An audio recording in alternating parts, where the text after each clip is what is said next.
नमस्कार दोस्तों, स्वागत है आपका हमारे चैनल नॉलेज हब पे। तो मैं हूं सनी कुमार और आज के इस वीडियो में लेकर के आया हूं और 401 से लेकर के 450 तक का जनरल स्टडीज़ का यानी कि सामान्य अध्ययन का 50 क्वेश्चन जो कि 10 मिनट में कवर अप करूंगा। ठीक है, इसके पिछले वीडियोस में मैंने टोटल 400 क्वेश्चन कवर अप कर दिया है, जो कि पार्ट 1 से लेकर के पार्ट 8 तक का ऑलरेडी वीडियोज़ अपलोडेड है। तो अगर आपने ये वीडियो नहीं देखा है तो डिस्क्रिप्शन में उसका लिंक दिया हुआ है और आई बटन में भी उसका लिंक दिया हुआ है, तो आप उस पर क्लिक करके वो सारे वीडियोस को आप देख सकते हो। और अगर आपको ये वीडियो अच्छा लगे, अगर आपको इस वीडियो से कुछ हेल्प हो सके तो इस चैनल को ज़रूर सब्सक्राइब कर लीजिएगा और अपने दोस्तों के साथ शेयर कर दीजिएगा ताकि उनको भी कुछ हेल्प हो सके।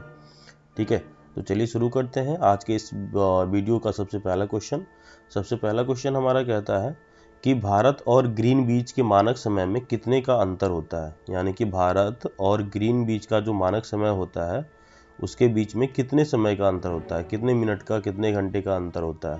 तो उसका करेक्ट आंसर हो जाएगा 5 घंटा 30 मिनट। तो 5 घंटा 30 मिनट का जो है अंतर होता है। ठीक है, नेक्स्ट है हमारा कि निम्नलिखित में से किस स्थान का प्रमाणिक समय एवं स्थानिक समय लगभग एक समान होता है। तो प्रमाणिक समय और स्थानिक समय ये दोनों कहाँ का समान होता है, तो होता है नैनी का। कहाँ का होता है, तो नैनी का जो है प्रमाणिक समय और स्थानीय समय दोनों लगभग समान होता है। ठीक है, नेक्स्ट है हमारा 403 नंबर कि निम्नलिखित में से कौन सी नदी बंगाल का सो कहलाती है। बंगाल का सो कहलाती है दामोदर नदी। ठीक है, दामोदर नदी जो है बंगाल का सो कहलाती है।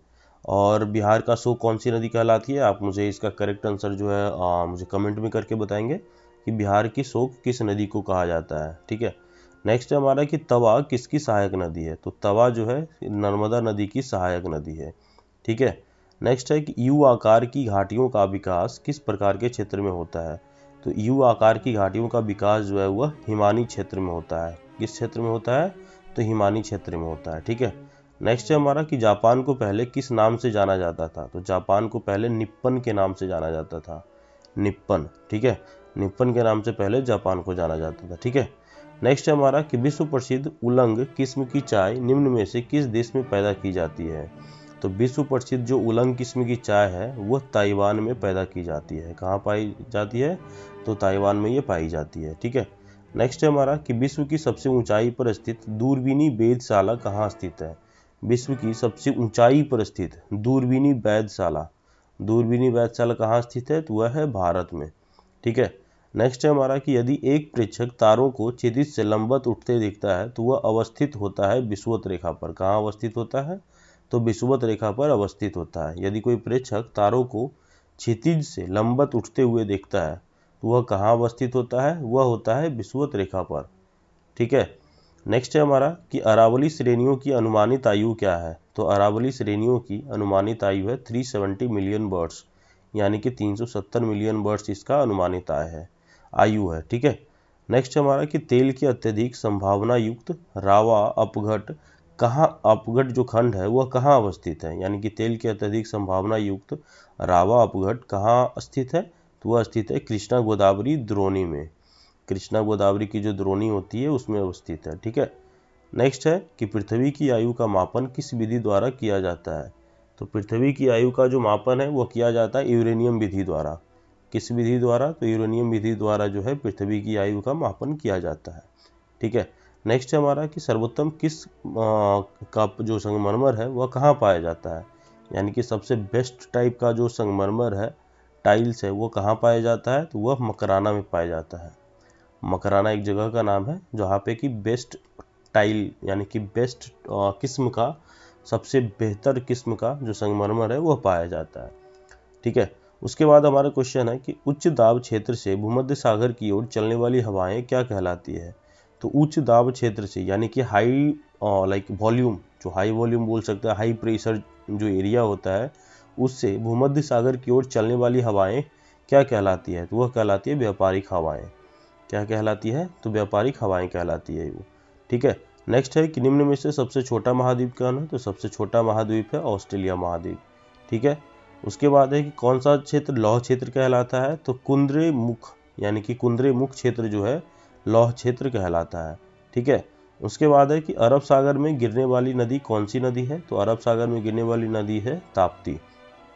ठीक है, निम्न में से कहाँ पर जल विद्युत गृह स्थित है? तो जल विद्युत गृह स्थित है कोयना में। ठीक है, उसके बाद है हमारा कि हल्दिया बंदरगाह से कौन सी वस्तु आयात की जाती है? तो हल्दिया बंदरगाह से कौन सी वस्तु आयात की जाती है? तो पेट्रोलियम पदार्थ आयात की जाती है। पेट्रोलियम पदार्थ जो है आयात की जाती है हल्दिया बंदरगाह से। नेक्स्ट है हमारा भारत का प्राचीनतम बलित पर्वत कौन सा है? तो अरावली पर्वतमाला। अरावली पर्वतमाला जो है भारत का प्राचीनतम बलित पर्वत है। नेक्स्ट है हमारा भारत का सबसे बड़ा कोयला क्षेत्र कौन सा है? तो भारत का सबसे बड़ा कोयला क्षेत्र है झरिया। उसके बाद है भारत में मैंग्रोव वनस्पति विस्तृत रूप से कहाँ पाई जाती है?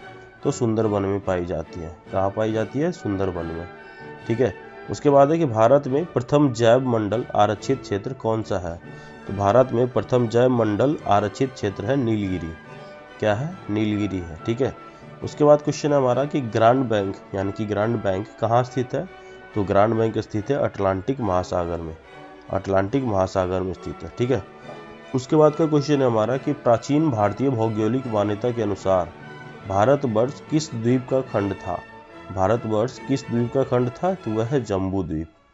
जम्बू द्वीप का जो है भारतवर्ष एक खंड था। ठीक है, नेक्स्ट है हमारा कि 1992-93 में किसकी उपज इतनी प्रचुर मात्रा में हुई कि उसे एक कीर्तिमान माना गया? यानी कि 1992-93 में सबसे ज़्यादा जो उपज हुई थी वह दलहन की हुई थी, जो कि कीर्तिमान माना गया था इसे। ठीक है, उसके बाद का क्वेश्चन हमारा कि नेवली ताप विद्युत संयंत्र का भरण किससे किया जाता है?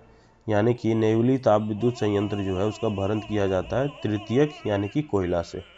ठीक है, उसके बाद है भारत में सबसे कम वर्षा वाला स्थान क्या है? तो भारत में सबसे कम वर्षा वाला स्थान है लेह लद्दाख, लेह।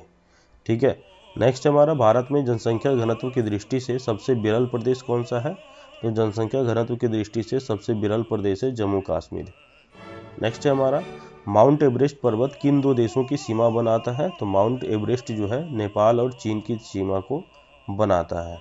उसके बाद का क्वेश्चन है हमारा कि सबसे लंबा राष्ट्रीय राजमार्ग यानी कि NH7 जो है कहाँ से कहाँ तक जाता है?